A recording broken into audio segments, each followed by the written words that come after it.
So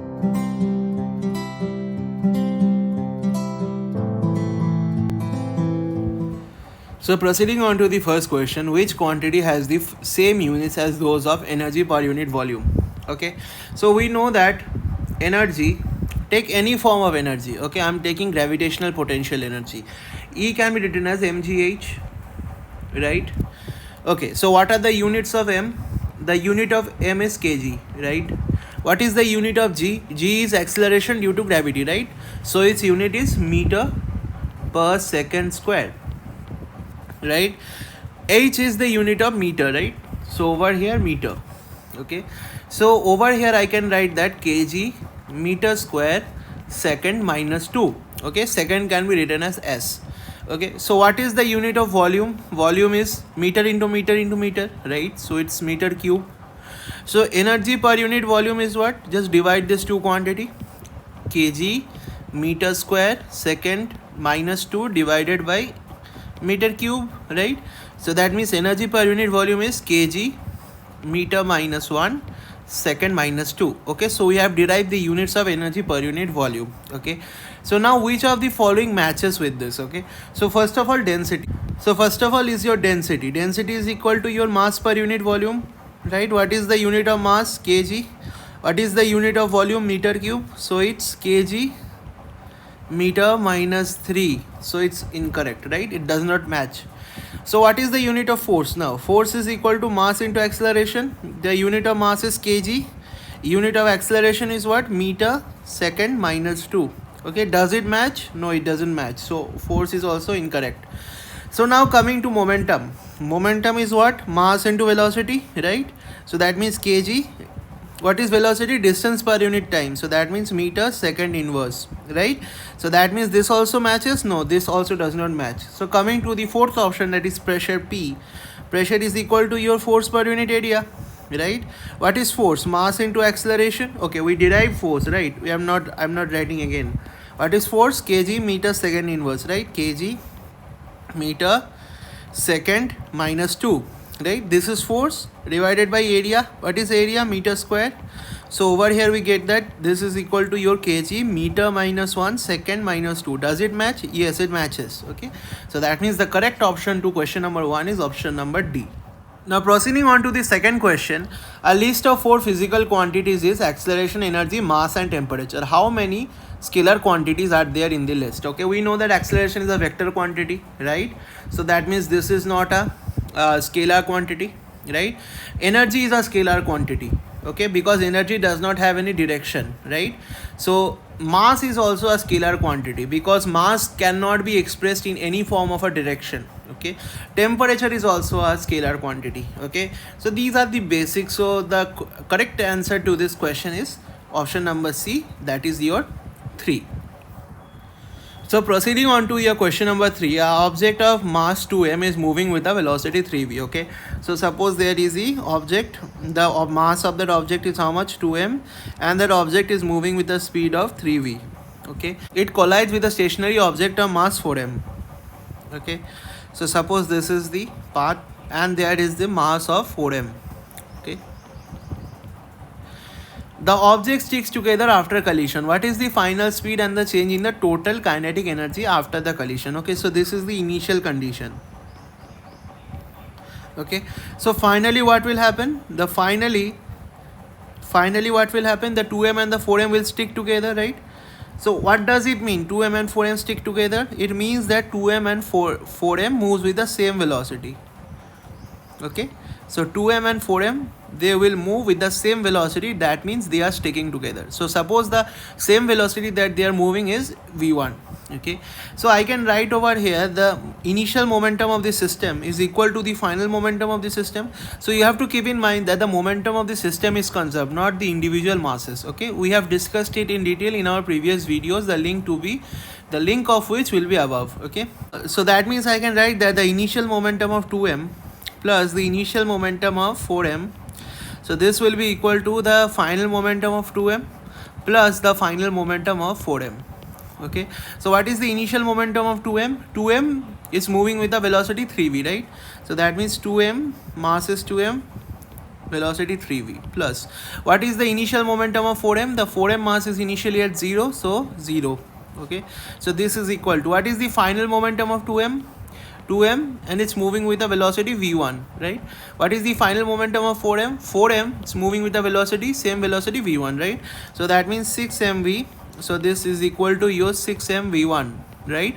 So that means v is equal to your v1, right? So that means the final velocity that they both move with is v1, right? Is v. Okay, so that means the final velocity of the two bodies, that is of both of 2m and of 4m, is v. So in between option number A and option number B, one would be correct. Okay, so now we have to find a change in total kinetic energy also. Okay, so see what is the initial kinetic energy, EI. Okay, what is the kinetic energy of 2m? Half into mass is what, 2m, into velocity is what, 3v whole square. Okay, what is the kinetic energy of 4m? 0. Why? Because it's not having any velocity, right? So this is equal to your 9mv square. Okay, so what is the final energy for 2m? It's half into what is the mass? Mass is 2m. What is the velocity with which it's moving? It's v square, v whole square. Okay, it's v, right? So that means v squared. Okay, what is the energy of 4m? Half into mass of 4m is 4m. Okay, what is the velocity with which 4m is moving? It's moving with the velocity v, so v squared. Okay, so from here we get that this is equal to your 3m v squared. Okay, so that means what will be your change in the what will be your change in energy? Delta E should be equal to your initial energy minus of final energy, right? So that means what is initial energy? 9mv square. What is final energy? 3mv square. So that means the change in the energy is 6mv square. Okay, so that means option number B is the correct option. So the answer to this question number 3 is option number B. So proceeding on to the next question, an object of mass 1 kg is thrown downward from a height of 20 meter. Okay, the initial speed of the object is 6 meter per second. Okay, the object hits the ground at a speed of 20 meter per second, and we need to find out the work done by the air. Okay, so if I just apply work energy theorem, we can write that work done by your air plus work done by gravity, that is mgh. So this is equal to your change in kinetic energy, right? So what is the work done by the air? We don't know, right? What is the work done by the gravity? See, it's falling a height h, right? So the work done by the gravity will be equal to mgh. Okay, why? Because see, mg is pointing in this direction and the displacement is occurring in the direction of the force, right? So that means this is plus mgh. Okay, now what is the change in kinetic energy? Okay, final kinetic energy is half into 1 into what is final velocity? 20, right? 20 square.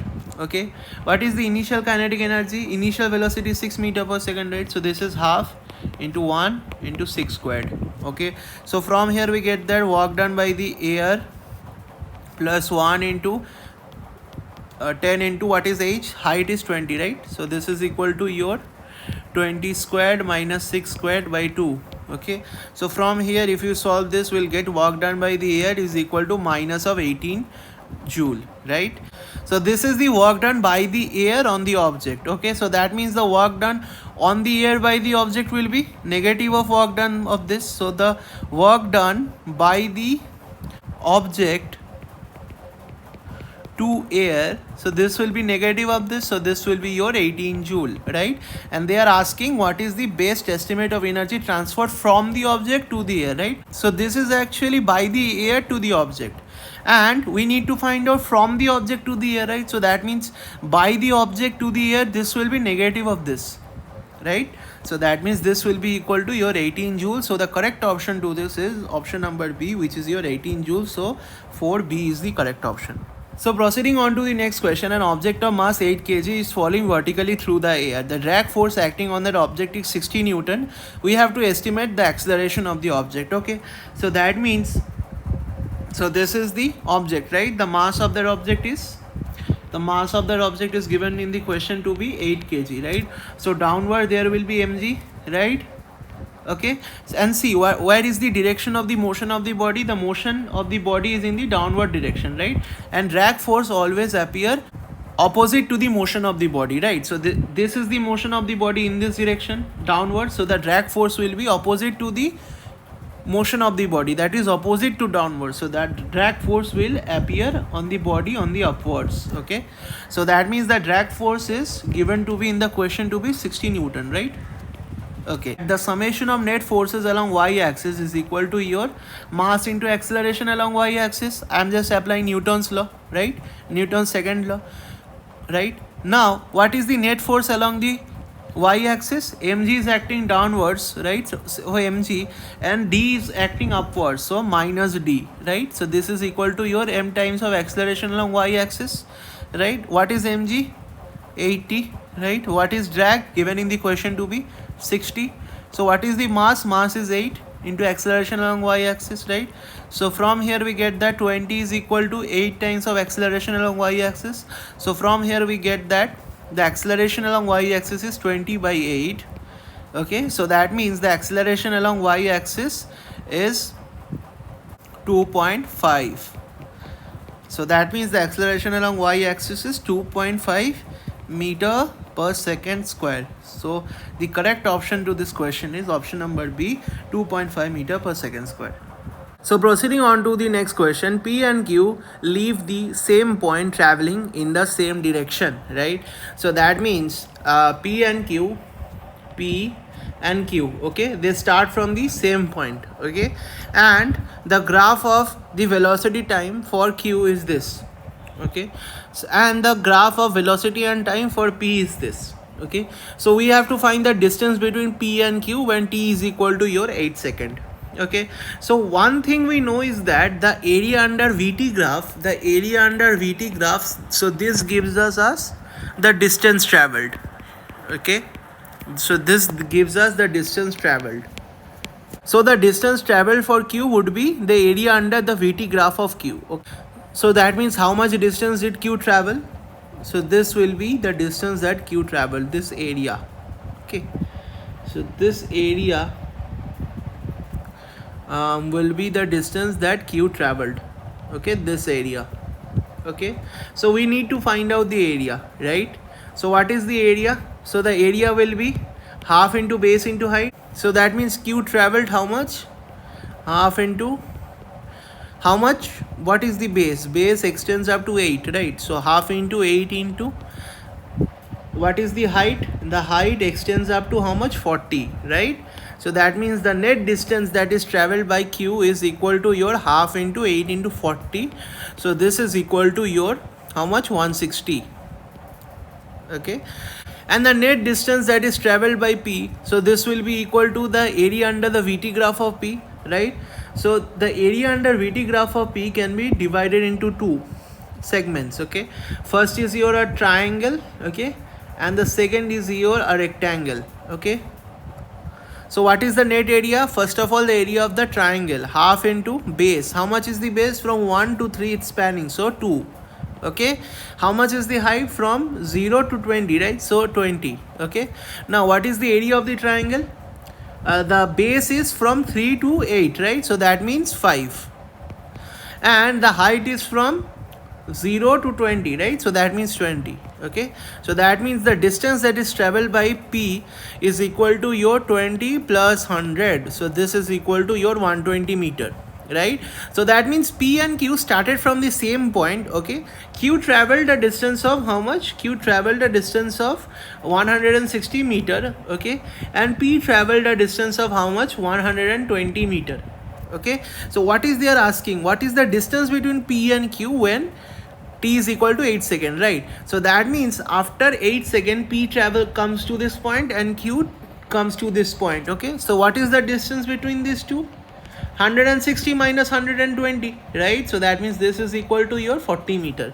So the correct option to this question, that is question number 6, will be option number B, that is 40 meter. I hope you got the question. Now proceeding on to the next question, 3 forces act on a block which is sliding down at a slope at a constant speed. Okay, so W is the weight of the block Okay, so W is given to be the weight of the block, R is given to be the reaction force, right, and F is given to be the friction force. Okay, so in this situation, okay, so first of all you have to keep in mind that the block is sliding down at a constant speed, right? So when the speed is constant, acceleration is equal to your zero, right? So that means when acceleration is equal to zero, so that means what, the net forces or any axis is balanced. When the acceleration is zero, the summation of net forces is equal to your zero, right? So that means option number D is correct. The resultant force on the block is zero. Okay, but we will be exploring the other options as well. Okay, so assume this angle to be theta. Okay, so then I just draw the free body diagram, right? Okay, so that means this is the weight that is acting downwards, right, and this angle will be also theta. Okay, so this is the normal reaction, that is R, and that is the force of the that is acting upward, right? So if I just make the components of W along the plane, that means this will be along the plane, so that this component will be W sine theta, right, and this component will be perpendicular to the plane, that will be equal to your W cos theta, right? Since the sum of net forces along any axis is zero, I can write that R would be equal to your W cos theta, right? Why? Because these forces should be balanced, right?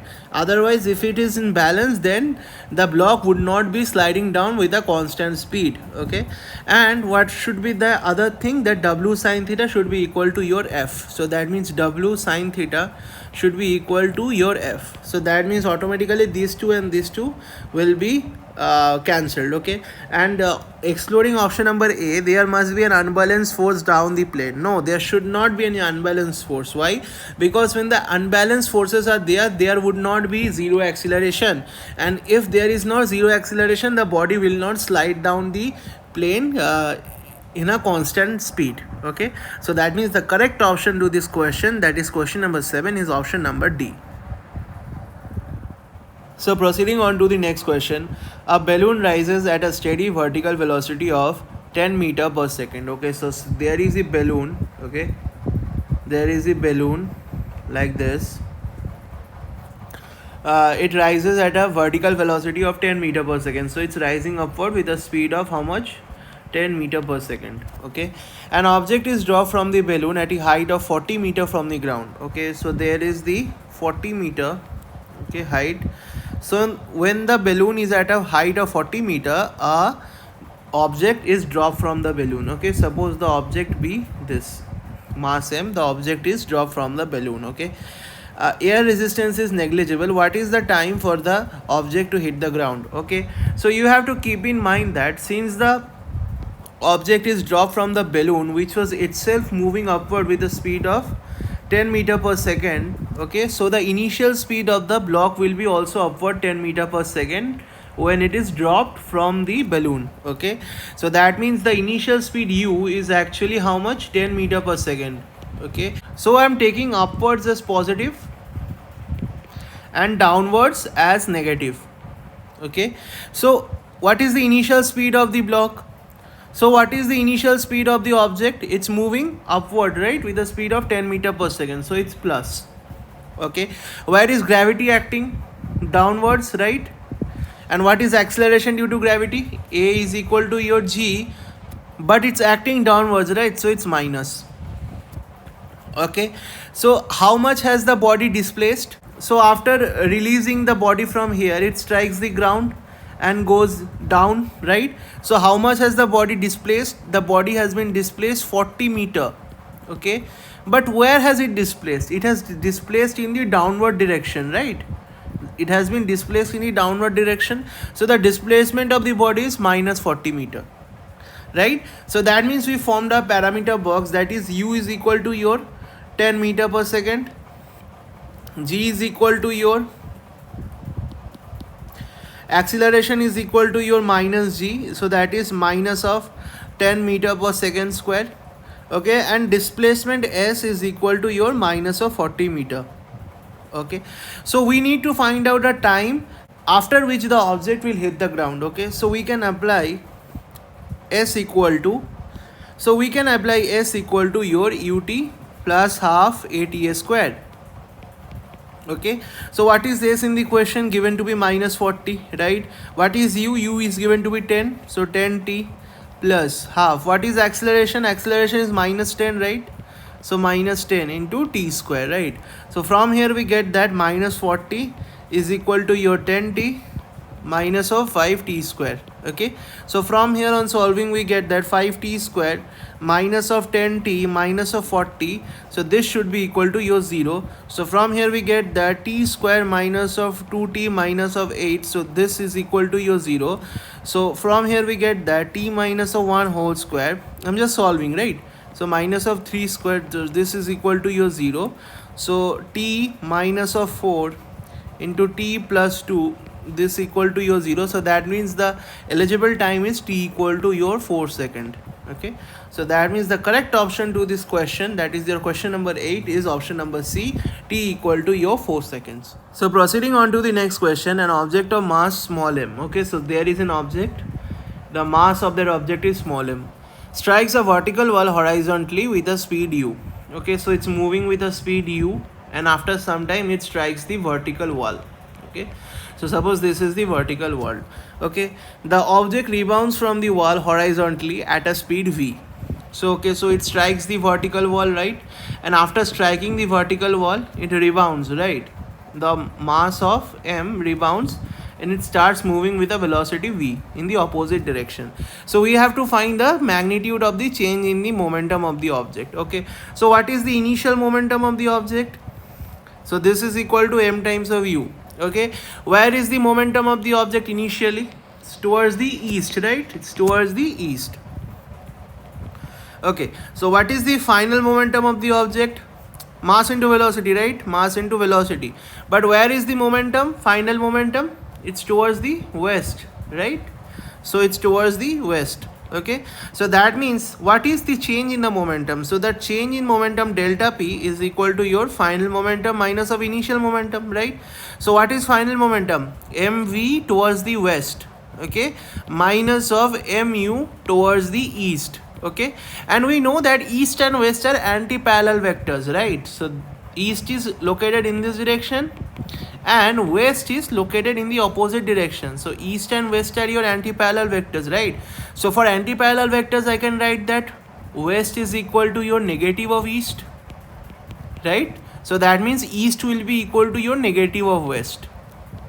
I can write this for anti-parallel vectors. Okay, so that means delta p, that is your change in momentum, would be equal to mv towards the west minus of mu. Now east can be written as negative of west. Okay, so west. Okay, so minus of west. Okay, so east can be written as negative of west, right? So that means in place of east I am writing negative of west. Okay, so minus of west. Okay, so that means the change in the momentum delta p, so this will be equal to your mv towards the west plus mu towards the west. So that means the change in the momentum is how much? M times of v plus u towards the west. Okay, but what do we want? We want the magnitude. We don't want the entire vector, right? We don't want the entire vector, we want the magnitude, right? So that means what will be the magnitude? So this is the direction part and this is the magnitude part, right? So the magnitude is m times of v plus u, right? M times of v plus u. So the correct option to this question, that is question number 9, is option number D. I hope you got the question. So proceeding on to the next question, an horizontal force F acts on a sphere. Okay, so first of all, let this be the sphere. Okay, suppose the sphere has a mass m. Okay, so there is a horizontal force F that is acting on the sphere. Okay, horizontal resistive force k v square acts on the sphere. Okay, so that means where is the force acting? The force is acting in this direction, right? The resistive force always acts opposite to the application of the force, right? So that means resistive force will be in this direction, opposite to the direction of the force, right? So that means over here the force will be the resistive Fr. Okay, so I am calling the resistive force as Fr, okay, for now, which is equal to kv square given in the question. Okay, so they are asking what is the terminal velocity of the sphere. So in this question you have to keep in mind what do you mean by terminal velocity. So terminal velocity means that when the body will not accelerate any further. Okay, so that will be the final velocity for the sphere.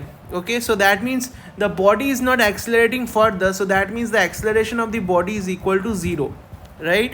Now over here if I just multiply m, over here I can write that ma is equal to 0. So that means I can write that when the body reaches terminal velocity, the summation of all the forces on the body is equal to your 0, right? So when the body reaches terminal velocity, summation of all forces on the body is equal to your 0, right? So that means what will happen, the net force that is acting on the body will be equal to your net resistive force, right? So that means F should be equal to your Fr. Then and only then the net force will be 0, right? And the body will reach terminal velocity. Okay, so what is the net force? The net force is F, that is acting on the body. And what is the net resistive force? It is equal to your kv square, right, given in the question. So from here we can get that the constant velocity v, that is the terminal velocity, would be equal to your root of F by k. Okay, so I hope you got the question. The correct answer to this question is option number D. So proceeding on to the next question, that is your question number 11. An ideal gas of constant mass is heated in a container of constant volume. Okay, so what is the reason for the increase in the pressure of the gas? So we know that as the temperature increases, the particles move faster, right? And therefore they have greater speed, so greater momentum, and therefore greater the force when they collide with the walls, right? So that means the average force per impact at the wall increases, right? So that means the correct option for the increase in the pressure of the gas is that the average force per impact at the container wall increases, right? So that means the correct option to question number 11 is option number B. I hope you got the question. Now proceeding on to question number 12, it is given that we have been given that the density of the substance in liquid divided by the density of the substance in gas is how much? This is equal to your 1000, right? So that means from here I can write that the volume, so from here I can write that the volume of the molecule, the volume of the molecule in gas divided by the volume of the molecule in liquid, this ratio is equal to your rho of liquid divided by rho of gas, right? So which is in turn given to be how much? 1000, right? So that means the volume of molecule of gas divided by the volume of molecule of liquid, this is given to be how much? 1000, right? So from here I can write that the volume of gas, so this is equal to your 1000 times volume of liquid molecule. Okay, so these are molecules, I'm writing this for molecules, volume of liquid molecule, right? So what is the volume of the gas molecule? What is so the molecules are considered to be spheres, right? And over here, suppose this is the gas molecule, the radius of the sphere is r. So what is the volume of this molecule of gas? 4/3 pi into r1 cube. Okay, so this is equal to 1000 times the volume of the liquid molecule. The liquid molecule is also considered to be a sphere, right? And suppose the volume of the sphere is, suppose the radius of the sphere is r2. So the volume of the liquid molecule is 4/3 pi into r2 cube, right? So from here I can write that r1 cube, so this is equal to your 1000 times of r2 cube. So that means the radius of the molecule in gas, that is r1, so this is equal to your 10 times of radius of the molecule in liquid. So from here if I just multiply both sides with 2, so 2 times of r1, so this will be equal to your 10 into 2 times of r2, Okay, so what is 2 times of R1? The diameter of the gas molecule, right? So what is 2 times of R2? The diameter of the water molecule, right? So 10 times of now, and the diameter of the water molecule is given to be D, right? So that means the diameter of the gas molecule D1 is equal to 10 times of D. Okay, now what is the average distance between the two molecules? This is the diameter, right? That is the diameter, right? Why? Because see, these are two molecules. Okay, so this molecule has a radius R, gas molecule this, so these two are the two gas molecules. Okay, this gas molecule has a radius R, again this gas molecule has a radius R, right? So that means what is the distance between the two gas molecules? 2r, right? So which is equal to your diameter. So that means the average distance between the two gas molecules will be equal to its diameter, okay, which is equal to 10 times of small d. Okay, so that means the correct option is option number B. I hope you got the. So proceeding on to the next question, that is your question number 13. A bicycle of mass capital M comes to rest from a speed v using a back brake. Okay, so that means what is the kinetic energy of the bicycle? So this is equal to your half into what is the mass of the bicycle? Capital M, right? And what is the speed? That means speed is v, right? So that is kinetic energy is half m v square. Okay, the brake has a specific heat capacity of C, okay, and the mass small m. Okay, half of the kinetic energy is absorbed by the brake, right? So that means the energy that is absorbed by the brake, right, suppose the energy be E dash, right? So this is equal to your half of the kinetic energy, right? So which is equal to your half of capital M v square, right? So that means your E dash will be equal to your, that is the energy absorbed by your brake is equal to your 1 by 4 capital M v square, right? And the energy that is absorbed by the brake would be converted into the thermal energy, right? So that means the brake absorbs the energy and converts it into thermal energy, right? So that means when the brake converts the energy into thermal energy, there will be an increase in temperature, right? So that means they are asking what is the change in the temperature of the brake, right? So what will be the thermal energy? Mass of the brake, right, into specific heat, C into delta T, right? And these two energies should be equal. Why? Because the brake absorbs half of the kinetic energy and converts it into thermal energy, right? This is the thermal energy, this is the kinetic energy, right? So that means, right, so that means these two energies should be equal, right? So that means small m C delta T, so this should be equal to your 1 by 4 capital M v square, right?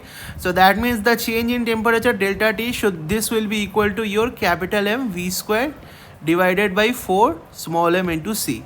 So that means the correct option to this question, that is question number 13, is option number A.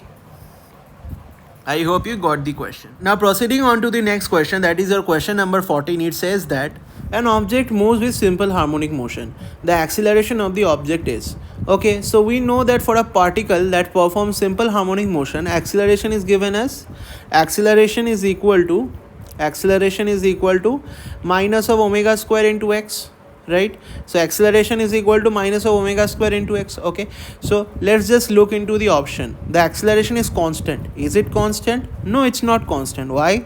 Because as x increases, acceleration increases, right?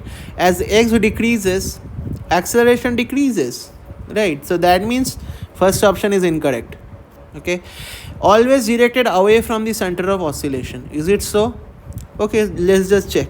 Okay, so suppose the center of acceleration, so suppose the center of oscillation be this point 0, 0. Okay, so now I am going in this direction. Okay, in this direction I am going in this direction. So in this direction x is positive, right? So in this direction x is positive. So when x is positive, acceleration is what? Minus of omega square into x. Omega square is positive quantity. The square of any term is positive. X is positive, right? So the acceleration is negative, right? So that means whenever I'm going in the positive x direction, acceleration is pointing in this direction. Acceleration is pointing in the opposite direction, that is towards the center of oscillation, right? Now let's just go to the negative x. So suppose I'm going in the negative x. Okay, so over here I'm just going in the negative x, right? So when x is negative, so when, just a minute, so when x is negative,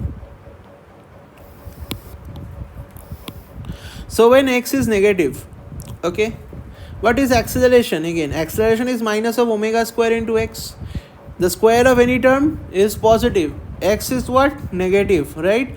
And over here there is a negative sign, so acceleration would be positive, right? Because negative into negative, positive.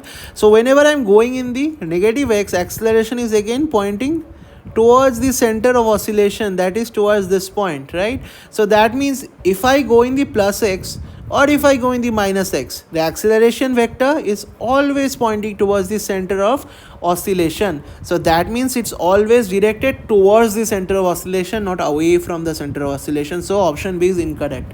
Now look at option C. It a maximum, so the option C states that the acceleration of the object is maximum at the center of oscillation. Is it so?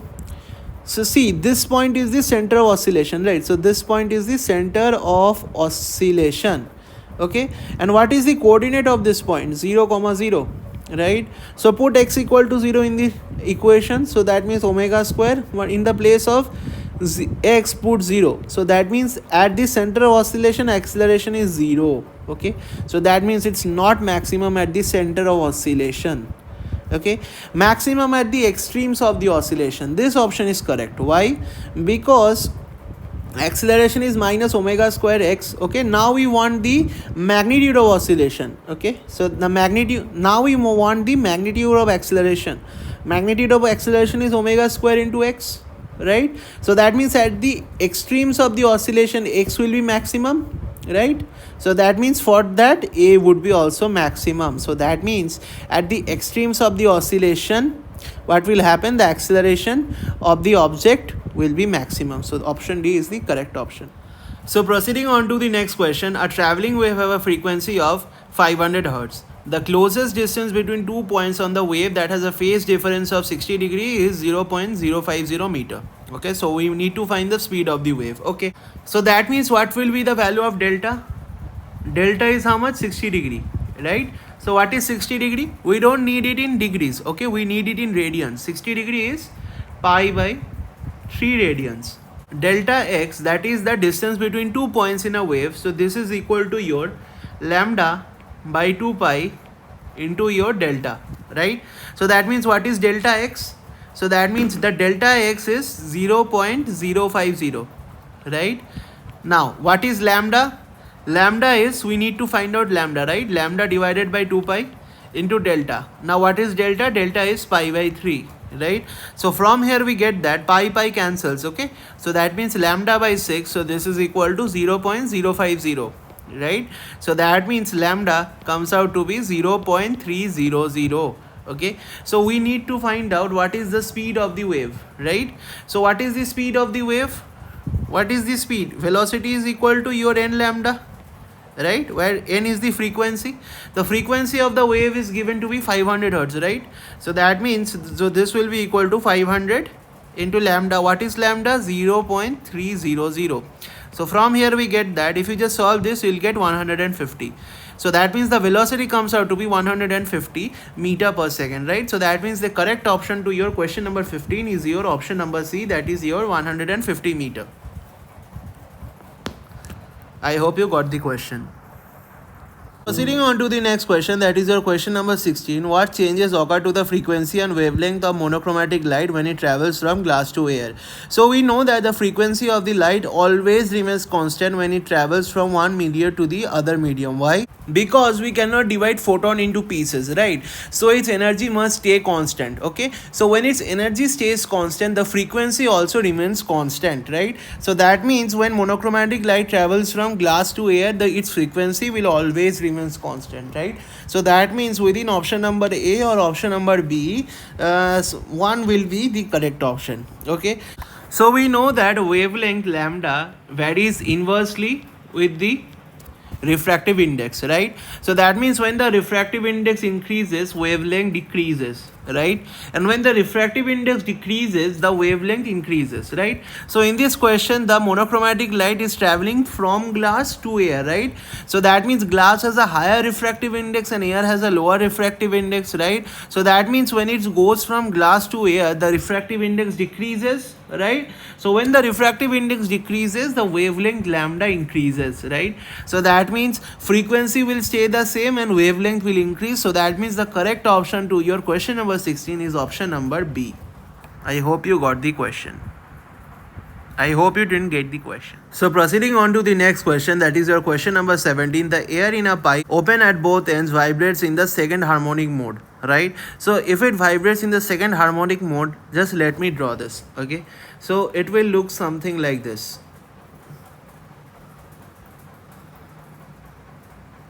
Okay, so it will be looking something like this.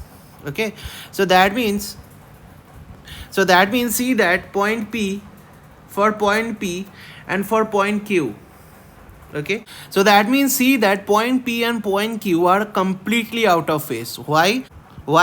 Because the particle over here at P, okay, it travels through the wave and it goes down to this position at point Q, right? So that means for point P, the particle was upward, right? At its extreme, okay, extreme upwards, okay, and for point Q, the particle is at extreme downward, right? So that means the point P and point Q are completely out of phase, right? And what is the phase difference between the 2 points which are completely out of phase?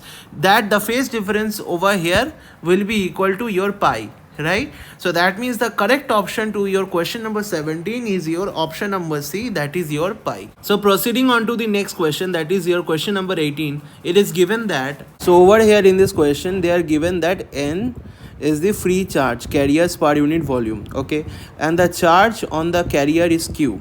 What additional quantity is needed to determine the current per unit area? Okay, so we know that current I, so this is equal to your N Q A V, right? Where N is your what? Free charge carriers, right, per unit volume. Q is your charge on the carrier, A is your cross sectional area, and V is your drift speed. Okay, so they have asked what additional quantity is needed to determine current per unit area, right? So current per unit area is what? From this formula it becomes N Q V. Okay, and they have already given N and Q, so we only need the drift speed V. So that means the correct option is option B. So if they supply the drift speed, we can easily find the current per unit area. So it's an easy question, question number 14, option number B. So proceeding on to the next question, an electric motor raises an object of weight 500 Newton through a vertical distance of 3 meter in 1.5 seconds. Okay, the current in the electric motor is 10 amps and potential difference of 200 volts. So we need to find out the efficiency of the motor. So over here I can write that the work done by the motor is actually the work done in lifting the object, right? So what is the work done in lifting the object? So the work done in lifting the object is force into distance, right? How much force? 500 Newton and through a distance of 3 meter, right? So that means the work done in lifting the object, so this will be equal to your 500 force into distance, right? 500 into 3, so this will be equal to your 1500. Okay, so what is the work done by the motor? So the work done by the motor, so this will be equal to your 1500, right? And what is work done by the motor? Power into time, right? So the power be P1, right? Power into time is equal to your 1500, right? And how much is the time? So it lifts the weight in 1.5 second, right? So that means the power given 1.5, right?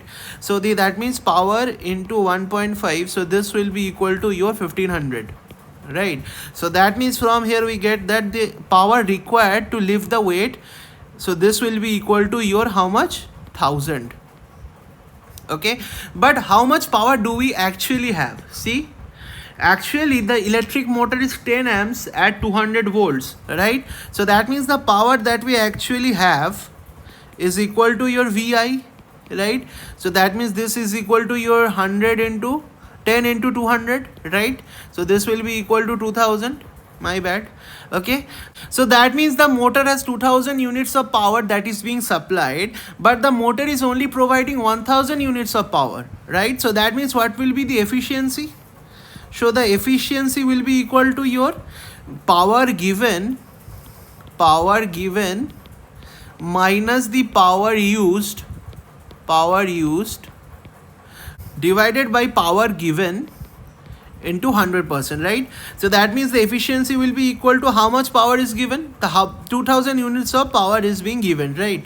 Minus how much power is being used. 1000 units of power is being used by the motor to lift the object, okay, divided by power given, which is equal to again 2000 into your 100%. Okay, so if you solve this, you will get that the efficiencies of the motor is 50%, right? So that means the correct option to your question number 19 is option number C. So proceeding to the next question, that is your question number 20. A current in a wire lies between the poles of a magnet. Okay, what is the direction of the electromagnetic force on the wire? So there are two magnets. This is the north pole of the first magnet and this is the south pole of the second magnet, right? So that means the magnetic field will be directed from the north to the south, right? So that means in this direction, that is towards the direction of B, right? And the current is flowing in this direction, right? Now we need to find out the direction of the electromagnetic force on the wire. Okay, so that means for this we'll apply right hand thumb rule. Okay, so place your thumb in the direction of the current, okay, and place the other four fingers in the direction of the magnetic field, right, and curl your other four fingers up. That means you'll be placing the thumb in this direction and you'll be placing the other four fingers in this direction, right, in the direction of B. Okay, and when you'll point the other four fingers up, you'll get the A direction, right? Try it, you can do it. Okay, so that means the correct answer to this question, that is the direction of the electromagnetic force on the wire. So this will be the direction A. Direction A. So I hope you got the question. Moving on to the next question, that is your question number 21. We need to find the equivalent resistance between the points P and Q. Okay, so that means see, in between point P and your point Q there is a resistor, right? So that means over here the resistance would be equal to your R, right? Again, proceeding from here to this point, okay, so there in between there is a resistance, this resistance, right? So that means the resistance would be R, again this.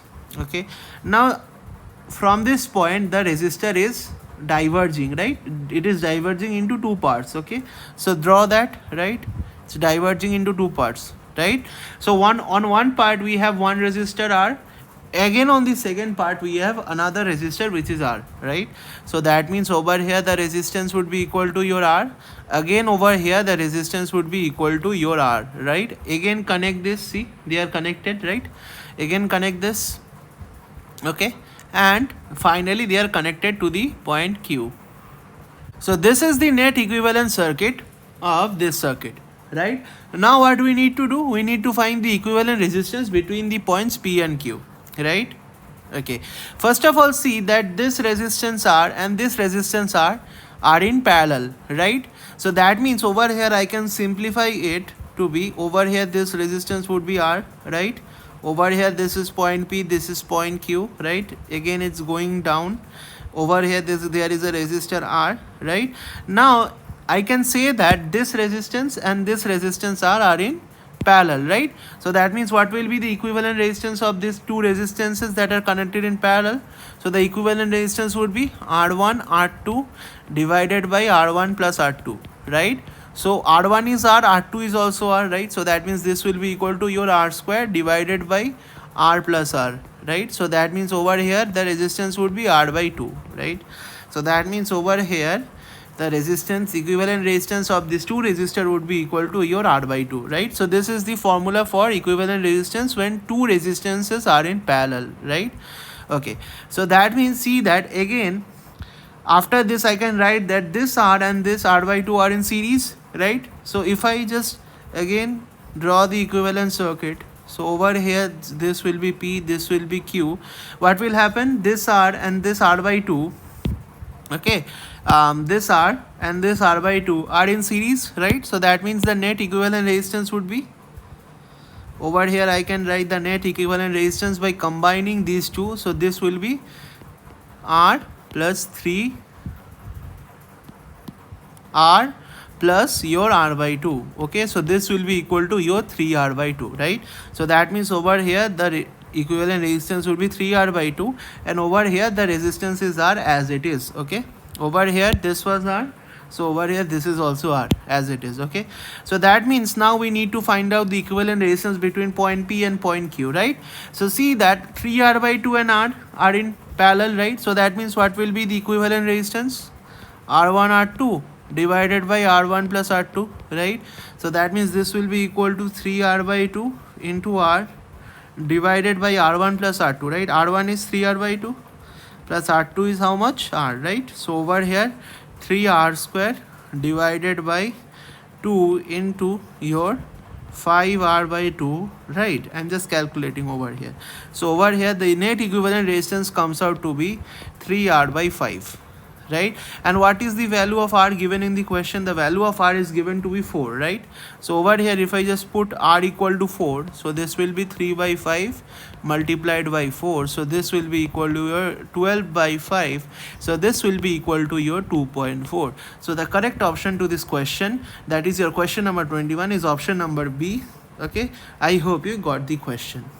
Proceeding on to the next question, that is your question number 22. It says that, so there is a mass M that is attached to the end of a string. Okay, so this is the string, and at the end of the string there is the mass capital M.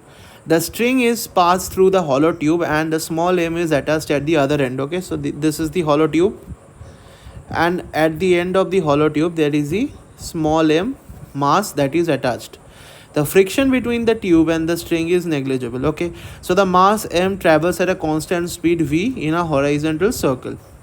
So this mass m, if you look from above, it will travel in a circle like this. Okay, so this is our mass m and it is actually travel in this circle, okay, with the suppose a velocity v. Okay, and this is the string that is attached. So if I just draw the free body diagram, we can get the better view. Okay, so suppose the tension in the string be T. Okay, so the tension in the string is T, which is acting towards the circle.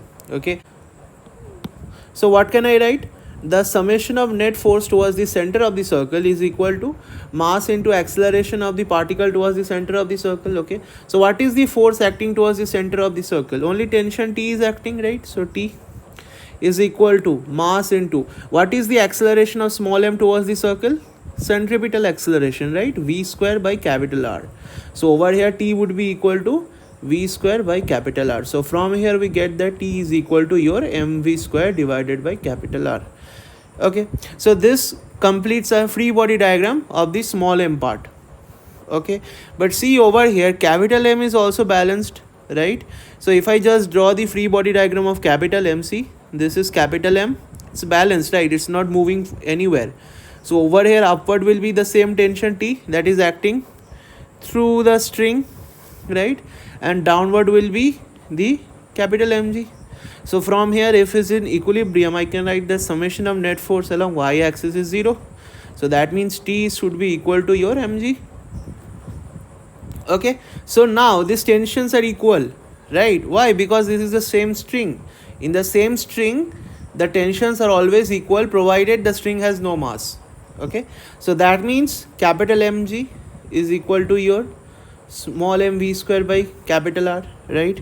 So what do we need to find? Capital M, right? So capital M is mv square divided by R times of G. So that is option number D. So I hope you got the question. I hope you got the question. So proceeding on to the next question, that is your question number 23. Planet X has a gravitational field strength of 18 Newton per kg at its surface. Okay, planet Y has the same density as X but 3 times the radius of X. Okay, so we need to find out the gravitational field strength at the surface of Y, right? So over here it's given that planet X has a gravitational field strength of 18 Newton per kg, right? So that means 18 Newton per kg is the gravitational field strength of the planet X, right? Of the planet X. So the gravitational field strength at the surface of the planet is given by G into capital M divided by R square. Okay, so that means over here M is the mass of the planet, right? So that means for the planet X, I can write that G into M1. Suppose the mass of the planet X be M1, okay, and the radius of the planet X be R, okay. So that means G M1 by R square. So this will be equal to your 18. Okay, and for planet Y I can write that, and for planet Y I can write that suppose the mass of the planet Y be M2, okay, so that means G M2 divided by R2 square, okay, so this is equal to your, so let the gravitational field strength on the surface of the planet Y be K. Okay, so that means G M2 divided by R2 square will be equal to your K. So dividing these two equations we get that G capital M divided by R square divided by G capital M2 divided by R2 square. So this will be equal to your 18 divided by K, right? So that means from here we get that M1 divided by R square into R2 square divided by M2. So this will be equal to your 18 divided by your K. So from here we can write that over here I can write that M1 divided by your M2 into your R2 square divided by your R square. So this will be equal to your 18 divided by K. Now the radius of the planet Y is 3 times of the planet X, right? So that means I can write that over here it's given that R2 is actually 3 times of R, right? And now we know that mass is actually rho into volume, right? So that means M1 is actually equal to rho into what is the volume of the planet. So the planet can be assumed to be a sphere, right? So that means the volume of the planet will be 4 by 3 pi into R cube. For the planet X I can write that M1 is equal to rho into 4 by 3 pi R cube, right? And for the planet Y I can write that M2 would be equal to your rho into 4 by 3 pi into R2 cube, right? And what is R2? R2 is 3 times of R, right? So that means rho into 4 by 3 pi into 3R whole cube, right? Now if I just put this into the equation we get that, so in place of M1 I am be putting rho into 4 by 3 pi into R cube, right? And in the place of M2 I will be putting rho into 4 by 3 pi into 3R cube, right? And in the place of R2 will be equal to your 3R, right? So that means 3R square divided by R square. So this will be equal to your 18 divided by K, right? So that means if I solve from here I'll be getting that R cube divided by 3R cube, okay, into 3R square divided by R square. So this will be equal to your 18 divided by your K, right? So that means from here if I just solve this, so this will be equal to your 1 by 27, right? And this will be equal to your 9.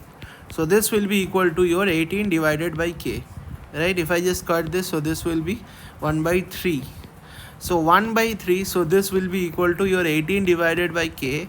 So from here basic arithmetic, K comes out to be 18 into 3. So that means the value of the gravitational field strength at the surface of the planet Y, so this will be nothing but your 54, right? So that means the correct option to your question, so that means the correct option to your question number, so that means the correct option to your question 23 is option number C. So that is the correct option to your question number 23. I hope you got the question.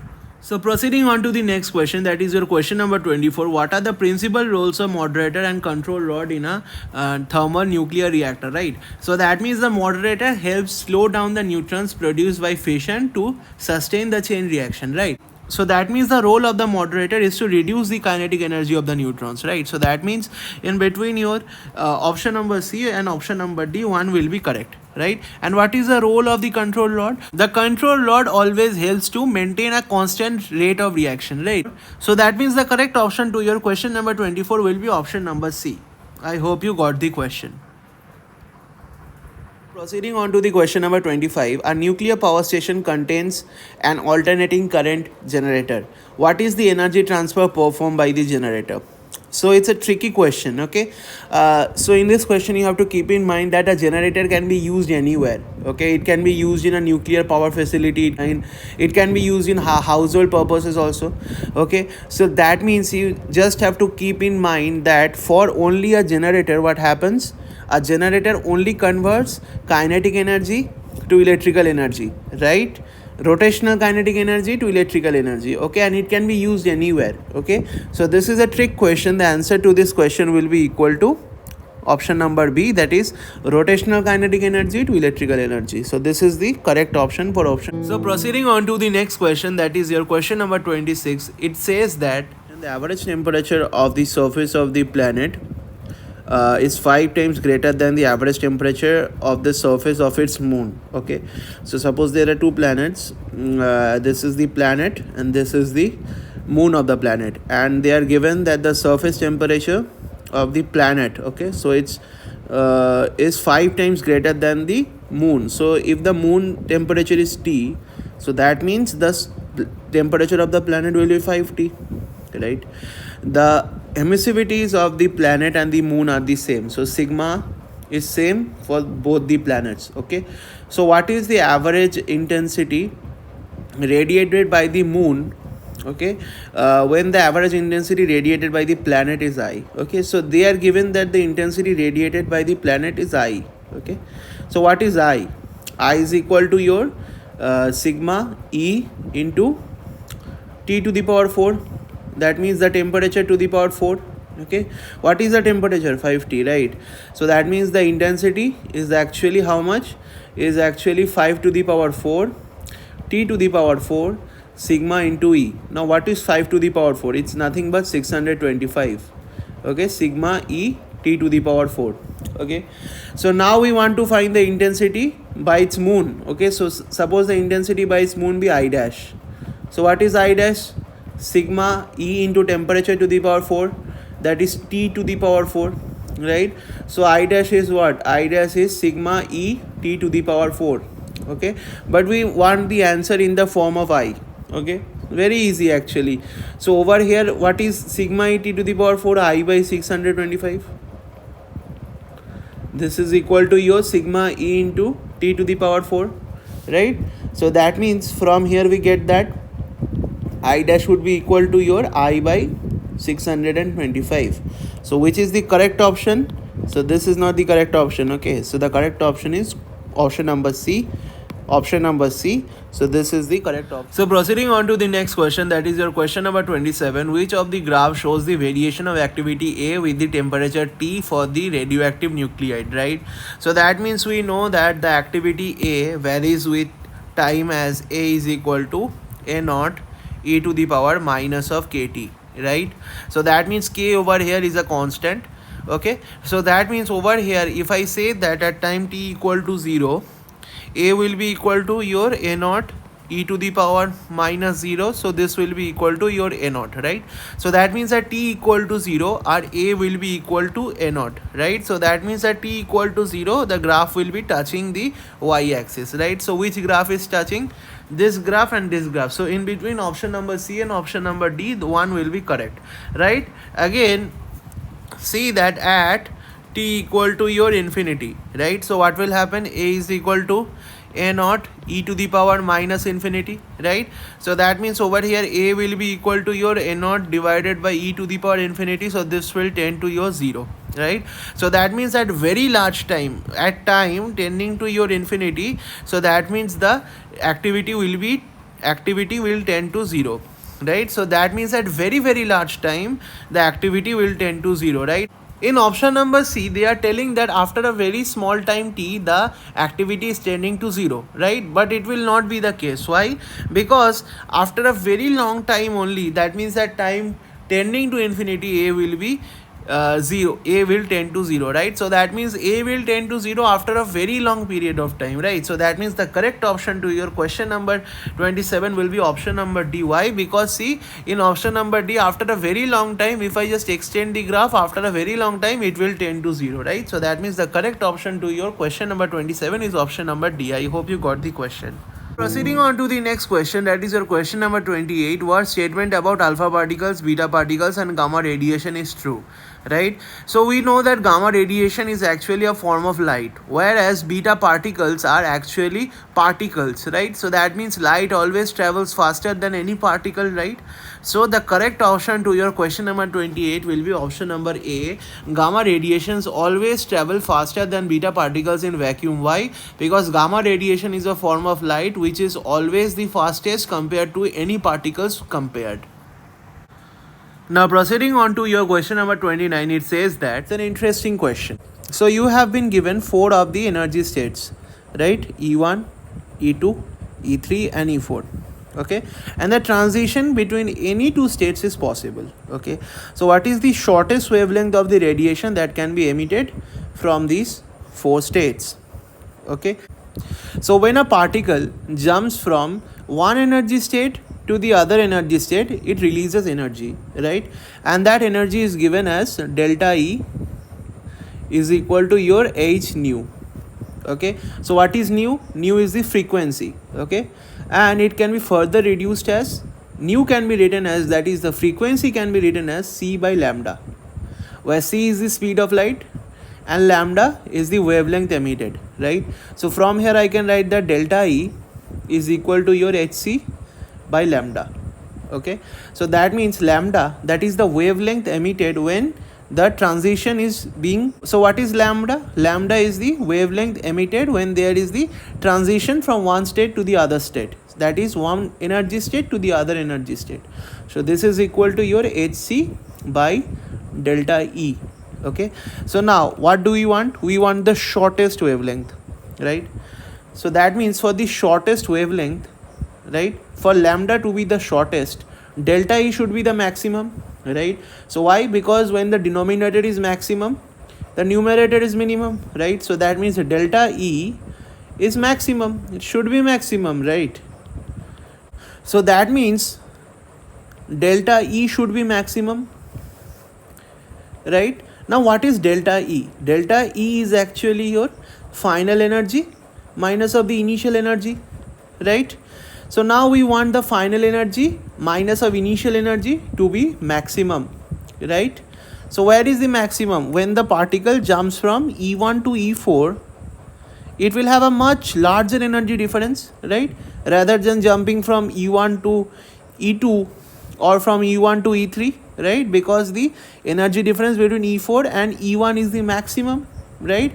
And for shortest wavelength we need maximum change in energy, right? So delta E would be equal to your what? E4. Very good, E4 minus of E1. So lambda from here would be equal to your hc divided by E4 minus of E1. Okay, I hope you got the question. The answer to this is option number A.